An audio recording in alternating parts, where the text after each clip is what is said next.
হঠাৎ করেই রায়হান রাফি পরিচালিত তাণ্ডব সিনেমার কয়েকটি স্থিরচিত্র সামাজিক যোগাযোগ মাধ্যমে ছড়িয়ে পড়েছে। ফেসবুক প্রোফাইল, সিনেমা সংশ্লিষ্ট পেজ ও গ্রুপে শেয়ার হতে থাকে শাকিব খানের ছবিগুলো। এরই মধ্যে একটি ছবি সেট সিকোয়েন্সের, যেখানে শাকিব খানকে বন্দি অবস্থায় ভাত খেতে দেখা যায়। ক্লান্ত চেহারা, মুখে কষ্টের ছাপ ও চোখে পানি। ছবিটি শেয়ার করে অনেকেই তার অভিনয়ের প্রতি মনোযোগ ও পেশাদারিত্বের প্রশংসা করেছেন। এই ছবিগুলোর কারিগর ফারহান রোমান। ছবিগুলো শেয়ার করে তিনি লিখেছেন, একজন ফটোগ্রাফারের ছবি তখনই সার্থক হয় যখন তার ছবি কথা বলে। আর একজন ফটোগ্রাফারের কেরিয়ার তখন সার্থক হয় যখন ছবির মানুষটি হয় শাকিব খান, যিনি সমস্ত আবেগ দিয়ে ছবিটাকে কথা বলায়।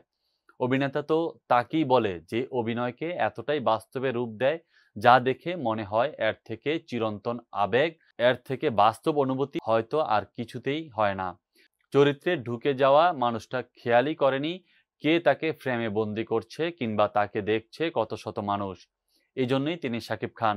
ছবিগুলো দেখে বরবাদ খ্যাত নির্মাতা মেহেদী হাসান লিখেছেন, যখন শাকিব খান পর্দায় থাকেন তখন সেটা অভিনয় নয়, তা এক প্রকার আধিপত্য। তার উপস্থিতিতে পর্দা নিজেই নতি স্বীকার করে। সেলুট আমাদের মেগাস্টার শাকিব খানকে। ঈদে মাল্টিপ্লেক্সে ২৮টি শো দিয়ে যাত্রা শুরু করে তাণ্ডব। এছাড়া শতাধিক সিঙ্গেল স্ক্রিনে সিনেমাটি মুক্তি পায়। সিনেমাটি পরিচালনা করেছেন রায়হান রাফি।